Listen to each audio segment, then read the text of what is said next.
July, so I've been here for a few months and it's been great. But my first day was pretty scary because I've never been too far away. And so I'm going to talk to you about that experience today because maybe it'll help you take on something that you haven't done before.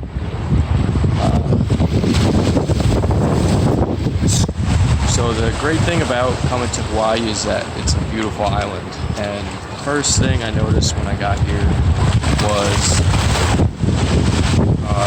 in the airport there's like a big outlook where you can see the mountains in the background, the ridges.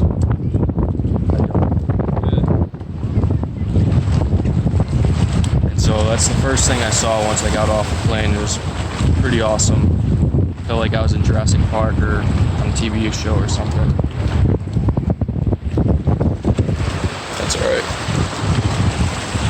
And so I got an Uber to come to a condo that I was staying at for 30 days while I was looking for work.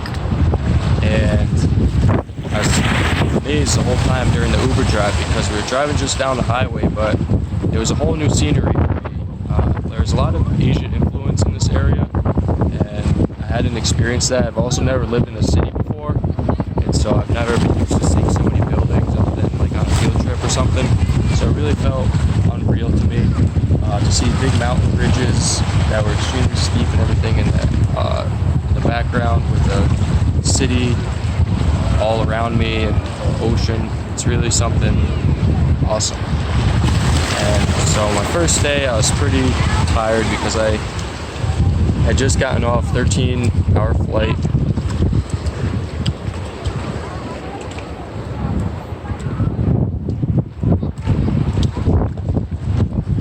If I'm pausing at all, there's just I guess this is a pretty popular jetty, so I don't know if I'll do this location again, but it's pretty busy, a lot of people walking around here. I'll show you the other side too, so you can see that.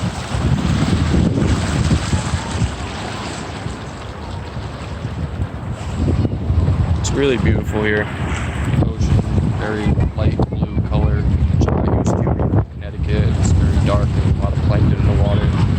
But, so, 1 second, yeah, look by. How you doing? How's it? Good.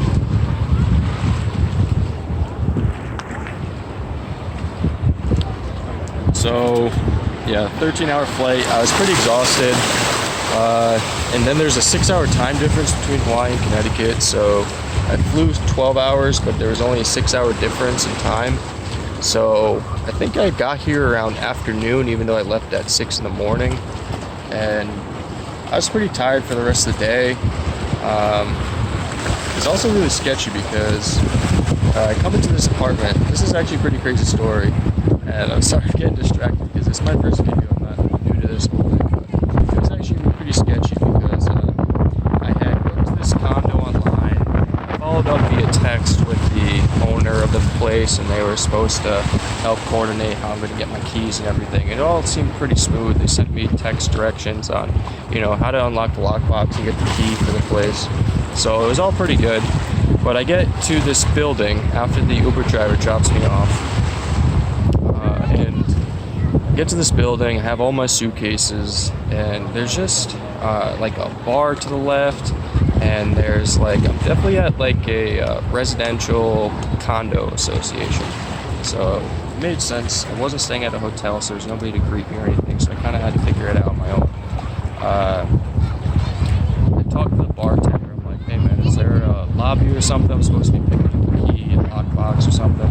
It's like, oh yeah, over to the left. And I go to the left, but it's all closed down. Maybe the person was on lunch or something at the time. And so I just open up I read my directions. I open up this lockbox. It's pretty weird. I'm totally new to this type of thing. Nobody was there to greet me.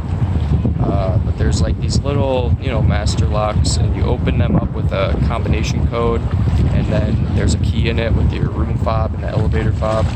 So I did that, get up to my room, and I'm pretty sketched out because my room's really nice. It's like a really nice bathroom pad, one bedroom.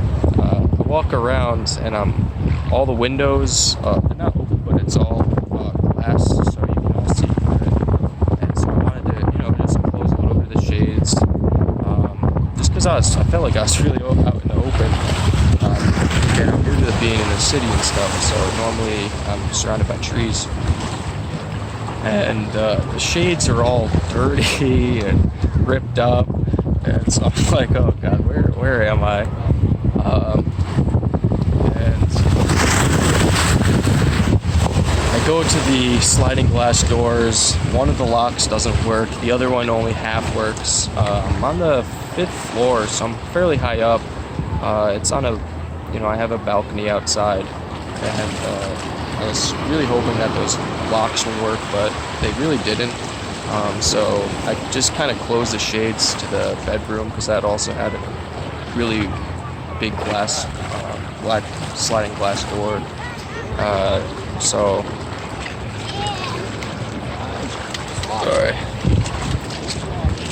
And so I closed the curtains there because it was, pretty out in the open. I was excited to see that there was a surfboard, so that was nice. But yeah, I was pretty sketched out. I'm looking around the other part of the building. There's another entrance, but it turns out to just be a balcony entrance. There's these really loud people right next door. I felt like I was in I lived in New London, Connecticut for a little while, so I kind of felt like I was there. There's some really rowdy people behind me. There's kids in their teens and stuff, and so I didn't feel like I was all in a private area like I used to live in Connecticut, where it's surrounded by trees. So that was really new to me. I was a little uncomfortable at first. I go to the bathroom and it's kind of dirty.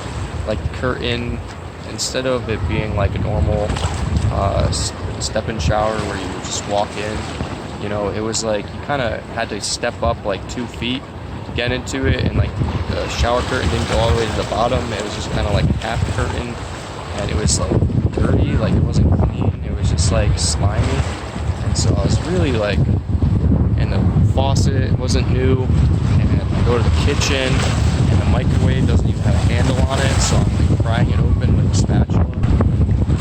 Fridge, it was super rusted. Like I was happy to see that it was clean on the inside. The microwave was clean too, but it was just really quite eye-opening for me at first. I didn't know what to expect.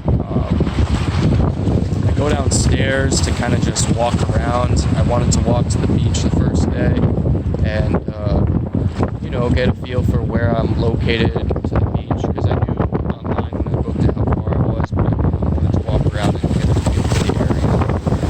And walking around, it's fine. I go downstairs and now the guy from the lobby is there, and he's like, I think he's probably a Hawaiian guy or Polynesian or something like that. And he's just like, aloha. And I was like, oh, hey, yeah, I'm staying here. I didn't see anybody here earlier, so I just picked up my key. Not sure if there's, anything I have to sign in or anything.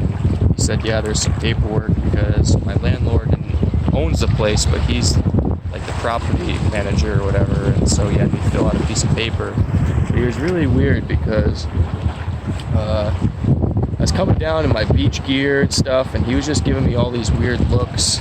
And he's like, aloha, oh, where are you from? Oh, that's really far. And like, because I'm telling him Connecticut, he's like, oh, that's really far. And he's giving me these weird looks. And so I try to get out of the conversation as quick as possible, but he's pretty weird. I think he was just a weird guy. And so I had a really bad feeling in the bottom of my gut that first day. I thought I was getting set up to be like murdered or kidnapped or something like that. As silly as I guess it sounds now, but it was a pretty scary feeling. And then when I came to the beach, as beautiful as it is, I realized that I didn't know anybody here, and so I'm watching all these vacationers. A lot of them are in their families, and they're all happy and having a family time. And I'm here, area, hoping to move here, but I'm by myself, and so I didn't have any friends. A lot of people are surfing, and so it took me like 45 minutes, and then I realized that although I don't know people here now, it's going to be really awesome once I do know people, because there's so many activities on the island that are all outdoors. Let's see if I can flip my camera around. I guess I can turn it around. There's a bunch of sailboats outside, people surfing, paddle boarding, surfing, and regular surfing. It's really an outdoor type of island. A lot of hiking here. So yeah, I think it's probably afternoon. I might have had lunch or something like that before going to the beach, or maybe unpacked a little bit. So again, I was pretty uncomfortable.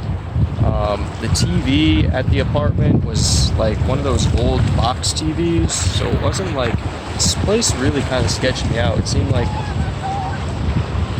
halfway house, or I don't know, like a trap house or something. It really seemed like a trap house actually, because of there was no handle on the microwave.